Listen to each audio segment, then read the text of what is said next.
Okay, I'm really happy to have you back, Pete, here. So we are going to discuss about different types of armor. First of all, hi, Pete. How are you, Manouchehr? Thank you very much. So we had a very successful talk about archery. Pete shared his experience, his knowledge with us. And today we are going to talk about armor because Pete and I, we also worked on different projects regarding armor, and we published already, and we are going to publish more on armor together. So one thing about armor, what one of our subscribers asked is, what was the influence of Mongol army, or the Golden Horde, or the Mongol when they attacked Persia on indigenous Persian armor making and during Ilkhanate period and later Timurid? That was the first question he asked. And then our subscriber later asked another question. He asked, okay, if they brought certain type of armor, let's say lamellar, okay, we know that it was earlier there, but okay, lamellar. But why did they Persian, for example, switched back to mail armor and plate integrated, for example, like Joshan, we see it in Timurid, or also later on during Safavid separated like Char Ayne? Why is it back and forth? What's the reason? So these are these two main questions. Now I give the floor to Bede. So Bede, go ahead, please. Well, I'm starting right at the beginning of the period, which is Rashid ad-Din commissioned a compendium of histories, a grouping of histories called the Jamiat al-Rik. And one of the earliest copies, with a large number of illustrations that survived, is now in Edinburgh, in Scotland. And this has been published quite well. I actually have a book that was published many years ago, which came with a set of microfiche of all of the illustrations in colour, which back in those days, we've got to remember how expensive it was to illustrate a book. So, but this gave me a great insight. For one thing, I had the contemporary illustrations from northern China and southern China. And now I have the illustrations from the Jamiat al-Rik. And what struck me is that you could see that the Persian artists working for the Mongols didn't quite understand what they were looking at. So imagine under Chinggis Khan first, and then Hulagu, the Mongols brought their military technology direct from Northern Asia. They had access by this stage to the factories in North China. They hadn't completely conquered the Jin, but they were well on the way to it. The Jin were, we have a tendency when we read history to see things as inevitable. There was no inevitability in history. The Jin fought for an enormously long time against the Mongols. Decades and decades. It wasn't, the Mongols didn't roll over the Jin like they rolled over Russia or Iran. And the Jin had enormous military resources. And when the Mongols captured these resources, they captured the craftsmen, they captured the physical factories, the arsenals, whatever that made the materials. They captured basically storerooms full of equipment. So when they arrived in Iran, first with Chinggis Khan, with his conflict with the Khwarezm-Shah, and second when Mungay decided that it was worthwhile conquering Iran permanently, and he sent Hulagu. Now, all the illustrations from Iran showing Mongols or showing people that are in Mongol equipment come from after 1300. So the artists, if they saw the equipment, saw things that were bought by Hulagu and his successors. They didn't lose contact with Mongolia and China for a long time. There were still technicians, administrators, all kinds of people coming across. And there were rich nobles in China that owned estates in Iran, and there were rich nobles in Iran that owned estates in China.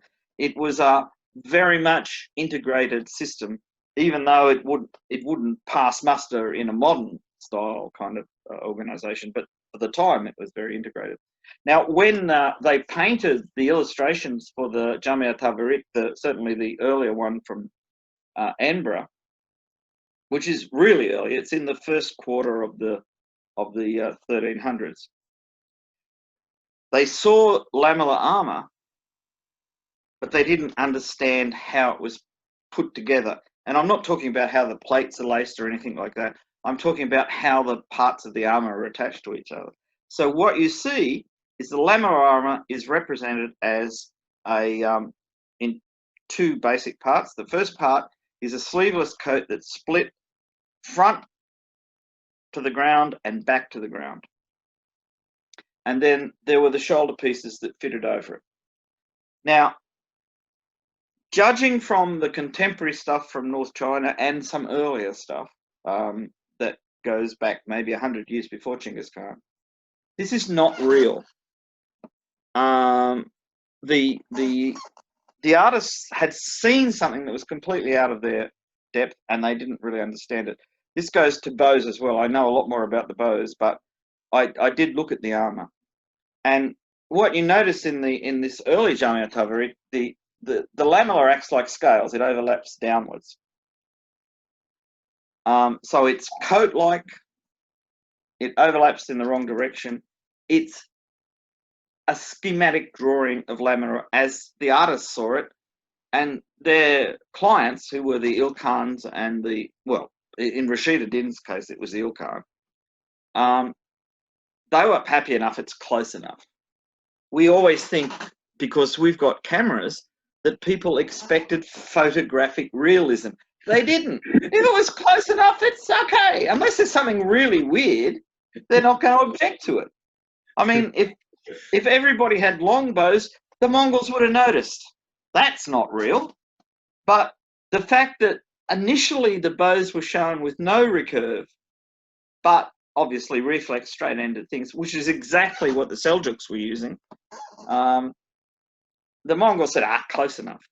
In the Jamia Tawarik, again, the Edinburgh copy, mostly the bows look straight, non-contact sears. They look like earlier types of bows. But there's a very famous painting of Rustam killing his brother when he was trapped in a pit with the spikes and everything. And there are string bridges shown on the bow, which means it was reflex. It was recurved, I should say, not reflex. It was obviously reflex. And there's another one where I think it's Jamshid is asks for people to bring new inventions to him, and there's somebody standing there with two reflex bows with slightly rounded tips on the sears, which are somewhat like the bow in Medina of Saad ibn Abi Waqqas. So the artists did see real things, and they tried to represent them, but they had a whole class of ways of doing things. So you can't really say what you were seeing in these paintings. You only know it's different from things that are, I mean, like there's no paintings of Iran from the Samanid period showing lots of people in armor. There's no paintings showing lots of people in armor from the Ghaznavid. There are occasional bits and pieces and statues and whatnot, so we do know some of the things that were happening. But judging by the, say for instance, the Vaka Vargulsha manuscript, which is post-Mongol, but it looks really uninfluenced by Mongol effects. And it may actually show what was happening in Western Iran at the time. And what you see is what appear to be lamellar joshan over male coats. They may be Kazagan coats. They may be male encased in fabric, because we know from the writings of Osama ibn Munkith that that was the normal way male was worn. Yes, true. I mean, we think in terms. Bede, I think we talked about it, or I read it as well. I was reading the book again. Are you talking about when he opened my memory fails very often, but he opened the armor after he shot someone, and he saw that in between the gambesson there were a male. Is it that part? Yeah. This is one of the Turkish commanders came to him and he said, "I've told you to be ready." And he says, "I am ready. I'm wearing my armor." And he says, "What armor?" And he got a knife out and he cut across the thing and revealed that there was mail inside the padded casket. Interestingly enough, there's more detail in that. He actually had double mail. He had a full knee-length mail hauberk sewn in there, but from just below the waist up, there was another mail hauberk. So it was 2 layers of mail on the chest. And when you think about it, when you see these in the Vaka Vagulsha, when you see these Joshan with the lamellar over male shirts, this makes sense that this upper part of the body was doubly protected.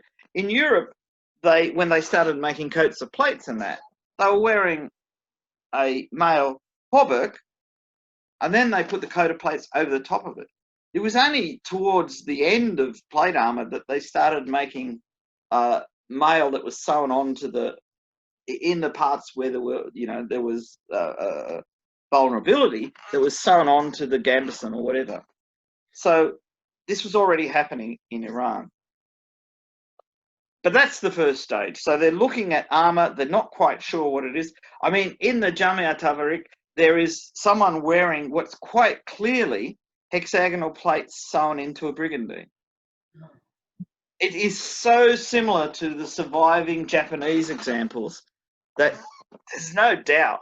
I mean, it's not the most effective armor because the hexagonal plates don't overlap so that there are gaps. But if you're wearing something else underneath, like mail, this adds an extra layer, particularly against slashing blows and mass impact weapons like maces, because I mean, these were very popular. So you keep coming across things that are quite clearly direct observation. The artist has seen this. Someone's walked past him in the palace or whatever wearing their armor, and he's gone, "Oh, that's interesting. That's a nice pattern. I'll incorporate it in a painting." It doesn't mean that armor was used at that place that the painting's about. It just means that the artist saw it. So after the Jamia Tavarik, the Dietz album in Berlin is a later. I think it's the 1330s, something like that. Now, in the Dietz album, the armor is much more carefully observed. And what you see is a development. Some armors are clearly lamellar, that you can see the scale boundaries. Sometimes you can see the lacing patterns, but very rarely. But other armors look like they're what I would call laminated, like a reverse of the lorica segmentata of the Romans. So instead of overlapping down, it overlaps up like lamellar, but it's made of strips of metal or leather. And the one particular one stands out. You see bands, and then you see what looks like the Greek letter pi, which is the lacing. Now, this is very easy to make. You make a strip of metal, you punch a row of holes, you make another strip of metal, you punch a row of holes, and the pi is made up, the cross piece of the pi is the lace from the top coming through the back of the scale, out the hole, across into the next hole, up to the next layer. And the downstrokes of the pi are a lace that goes into the hole from below, across down into the next row. It forms the bar of the pi. It's a zigzag, but you can not see all of it. This is very efficient if you have to make a lot of armor and you have state factories, which existed in Iran. So the logical step then is to say, right, we'll do this. Now, I don't know whether it is Nickel or one of the other authors, I'm not sure, published in Elgood's Islamic Arms and Armor book. But they point out that there was this huge capacity in Iran, Iran extending east, so including Afghanistan and modern countries like that into Central Asia. for making mail on an industrial scale. Yes. So you start to see mail turning up in places that if you looked at the same thing in China, it's not there. Because in Iran, the capability for making this stuff in large quantities was already there. If you've got that and it works, why would you not incorporate it into your armor? So there is some discussion about whether the Mongols had problems getting their armor made when they had to replace it in Iran. It's not saying that the Iranian craftsmen couldn't do it. It's just that the craftsmen that were making armor were basically focused on mail, which is it's wire drawing, it's riveting, it's a whole different class of operation than, say, making rawhide armor or strip armor or whatever. So I think that there was how would you put it? There was a difference in focus between the manufacturing centers and the people who were doing the ordering, but it worked out in the end. And I think, I mean, if you look at old Chinese books, for instance, there are descriptions of armor made where they made a wooden model. This is old, like this is like hundreds of years before the Mongols, where they made a kind of generic model of the human form, and they put strips of leather around it, wet, dried them, hardened them, whatever, and then laced them together or riveted whatever was necessary. That concept of a armor built up from strips existed in the Far East. When we look at Iran, say, in the Sasanian period, we see lamellar of a type. We see a lot of mail. We see those coverings, like in the rock carvings of Ardashir and Shahpur, and that, where you can't really tell, are they wearing a breastplate or are they wearing a kind of sleeveless jacket, probably padded? Because modern tests have shown that the arrow that can go through a padded garment is stopped by mail. The arrow that can go through mail is stopped by a padded garment. So there's no reason. I mean, European knights, when they came to the Middle East, wore their gambesons on the inside and the mail on the outside. But clearly, people in the Middle East put the mail inside padding. So perhaps the tradition was to wear the padding on the outside and the mail on the inside. I don't know. It will possibly be solved in the future by somebody. An archaeologist in Iran will find something and we'll know. But right at the moment, we don't know. So we've got this big industry that's making mail. We've got an adaptation of it to make Mongol-style armor.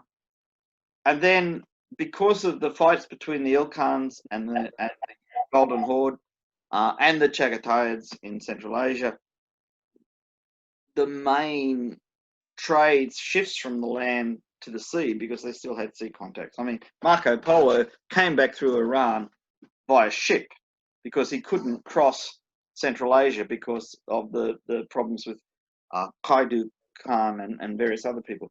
So Iran didn't lose contact with the Far East, but it was much restricted. So at that stage, what are you going to do? You've got a essentially alien type of armor, but it's working quite well. It fits in with the type of warfare that you want to pursue. You've got a tradition of forging metal, which produces, I mean, it must have been terribly easy for Iranian smiths and even Iraqi smiths to make long strips of steel because they made swords. I mean, this is easier because it's thinner than a sword blade. So they must have thought, well, this is good, we can do this. You've also got, you can never forget that there was leather armor used. I mean, there's the stuff found in Syria, in Aleppo, and there's all this kind of material that's turning up every now and then, suggesting that at no stage was leather totally put out of the picture. So what are they going to do? In Japan, which we know the history of very precisely to some extent, because the Japanese actually had people that would sit down and write books about armor, a thing that's quite rare in any civilization. And the Japanese noted a progression. You start out with lamellar, then you start attaching the lamellar together more firmly. So the Japanese, what they did is they took all their scales, they laced them together like ordinary lamellar, and then they covered the whole bottom half of the scales with dog skin, and then they lacquered over it, and they actually produced rigid pieces of armor, which they then laced together so it looked exactly like the original lamellar. This is, I think, called Kitsuka Kasani. Then later on, they decided that this was inefficient. So what they did was they cut the strips out and punched the holes for the vertical lacing and molded in lacquer all the shapes of the scales and laced that together. And no, that was actually Kitsuka Kasani. The other one was actually proper Japanese lamellar. Then they started to get bigger and bigger armies, and they had less and less resources to make equipment for them. So they started to skimp. If Anderson's to be believed, they kept making the scales the same way, but they started lacing them together differently, and then at some point they developed what's called nui nobedo, which they took the strips, made them solid, whether out of leather or metal or whatever, put holes in them, and then laced them rigidly together, not with the flexibility of lamellar, but solid. And this then progressed to when they started interacting with Europeans, they came to the conclusion, well, why not make the whole thing out of strips of metal, and we'll make the metal hard-faced steel, soft-backed iron. It'll have multiple facilities. This is what happened in Japan. If you look at Persian miniature painting, you can see a very similar thing. When the Ilkhan state collapsed, one of the successor states in Western Iran and Iraq were the Jalayirids. Now, the Jalayirids are a Mongol tribe, and the people there were members of that tribe. Famous people like Sultan Hamid and people like that set up states. There are, in fact, Jalayirids back in Tannu Tuva and Mongolia, who are the direct relations of these people. And they had the advantage of quite a lot of cities with a lot of manufacturing ability. And you start to see the armor changing. I have theories about what was going on, which probably don't match a lot of the stuff that I've seen published, because my approach is, how do you make it? Will it work? Did they have the tools?